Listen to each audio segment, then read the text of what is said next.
Hello दोस्तों, मैं शुभम। आपके अपने चैनल फार्मेसी विद शुभम पर आपका स्वागत है।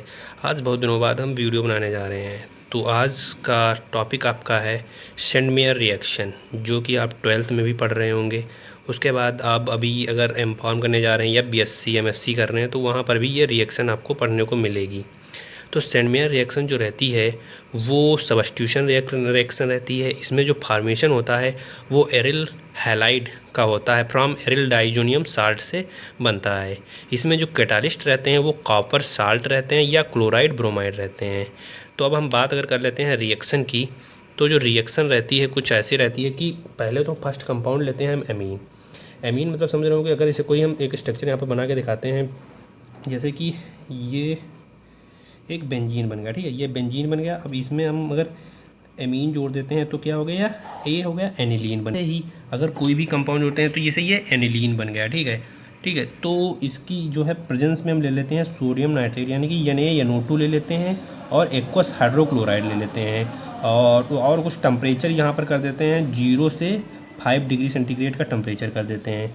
ठीक है, तो इसके बाद जब ये इतना करेंगे तो इसमें हम एक साल्ट बनता है जो कि डाइअजोनियम साल्ट बोलते हैं। तो इसकी ये बेंजीन हुई तो ये जो नाइट्रोजन था और एन से एन ट्रिपल बॉन्ड में ये जुड़ गया नाइट्रोजन। ठीक है, और ये Cl जुड़ गया। Cl क्या हो गया, माइनस में हो गया ये, यानी कि N2Cl हो गया। अगर इसको आप ऐसे लिखना चाहें, एक बेंजीन, अगर आप इसको हम ऐसे भी लिख दें तब भी ये सही है।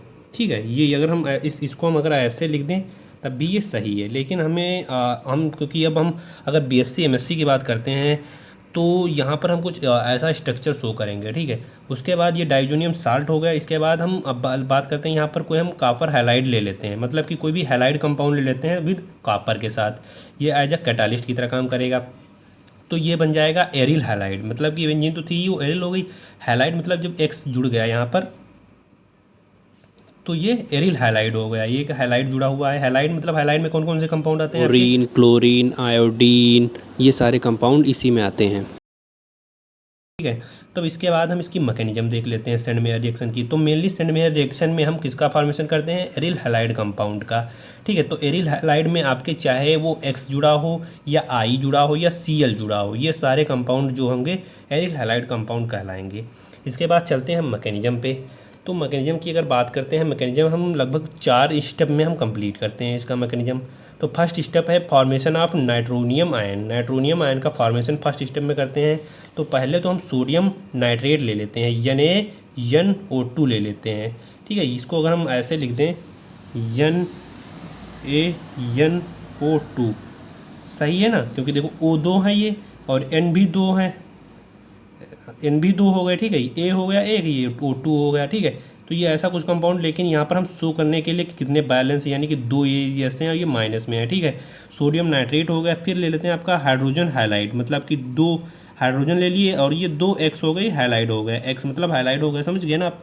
ठीक, इसके बाद जब कंपाउंड बनेगा वो नाइट्रोसोनियम आयन बनेगा, मतलब कि N से ये वाला कंपाउंड जो था, ये वाला N से ये ट्रिपल बॉन्ड में O जुड़ जाएगा, क्योंकि इधर 3 लगे हुए हैं तो आपके ट्रिपल बॉन्ड में ये जुड़ जाएगा, ये पॉजिटिव हो जाएगा। ठीक है, फिर जो X रह जाएगा, एक इसमें से X रह जाएगा, ये देखो पॉजिटिव में X और 2 नेगेटिव इसके इलेक्ट्रॉन दिख रहे हैं यहाँ पर। ठीक है, उसके बाद सोडियम हाइलाइड बन जाएगा और H2O बन जाएगा। ये फर्स्ट जो आपका स्टेप था, इसमें नाइट्रोनियम आयनम बनाना था तुमको, तो ये नाइट्रोसोनियम आयनम बन गया आपका, नाइट्रोसोनियम आयन। यहाँ पर जो है नाइट्रोसोनियम आयन है, ये nitrosonium ion first form step में बन गया।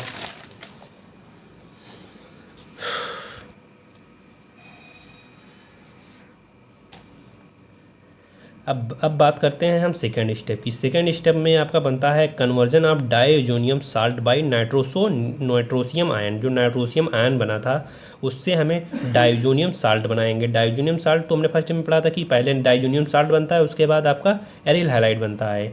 तो यहाँ पर हमने ले लिया यहाँ पर एनिलीन ले लिया, एनिलीन लिया था ना फर्स्ट कंपाउंड। ये N है, H2 हमको ऐसे दिखाया गया है, या फिर हम वहीं पर यहाँ पर NH2 लिख लेते हैं, वो भी सही था, क्योंकि हम मैकेनिज्म पढ़ रहे हैं तो यहाँ पर थोड़ा बॉन्ड दिखाने पड़ते हैं कि किस पे कितना बैलेंस है। इसके बाद यहाँ पर नाइट्रोसोनियम अपना कंपाउंड ले लिया, नाइट्रोसोनियम आयन ले लिया। ये देखिए N से ट्रिपल बॉन्ड में O जुड़ा हुआ है, O पॉजिटिव में है। ठीक है, तो यहाँ पर ये देखो बेंजो डाइजोनियम बन गया। यहाँ पर आपका बेंजो डाइजोनियम में मतलब कि बेंजो डाइजोनियम ये बन गया, ये N+ ये बन गया, ठीक है, N और H2O निकल गया, ठीक है। इसके बाद बात करते हैं हम थर्ड स्टेप की। थर्ड स्टेप में क्या होता है, single electron transfer from copper to diazonium to form neutral diazo radical. मतलब कि एक कॉपर हाइलाइड ले लेंगे। यहाँ पर बेंजो डाइजीनियम, ये बेंजो डाइजोनियम साल्ट अभी नहीं बना है, ठीक, ये बेंजो डाइजोनियम बन गया। उसके बाद ये X जो वहाँ पर बचा हुआ था फर्स्ट स्टेप में, आपका फर्स्ट स्टेप में ये जो X बचा हुआ था ये हम आप ले लेंगे यहाँ वहाँ पर, और ये कंपाउंड बेंजो डाइजीनियम ले लेंगे और ये कॉपर हाइलाइड ले लेंगे, ठीक है। उसके बाद तो यहाँ पर फार्मेशन होगा डाइजोनियम जो आयन रहेगा उसका फार्मेशन होगा, ठीक है। X यहाँ पर ये हो जाएंगे, ठीक है। इसके बाद हम ये कंपाउंड ले लेंगे डाइजोनियम और ये आपका ले लेंगे कॉपर हाइलाइड। तो यहाँ पर जो होता है यहाँ से स्प्लिट हो जाएगा, मतलब कि यहाँ पर जब फ्री रेडिकल बनेंगे तो यहाँ पर क्या हो जाए, यहाँ पर X बन गया, ये आपका एरिल हाइलाइड हो गया, और CuX जो हो गया, CuX ये ऐसे बन गया, और N2 गैस बन गई आपकी। तो ये जो फॉर्मेशन हुआ एरिल हाइलाइड का ये भी आप लोगों ने देख लिया। इसके अलावा आपने इसका जो है मैकेनिज्म ऑफ एक्शन आप लोगों ने समझ लिया। अगर इसमें कोई भी डाउट रहते हैं तो प्लीज़ कमेंट करिए।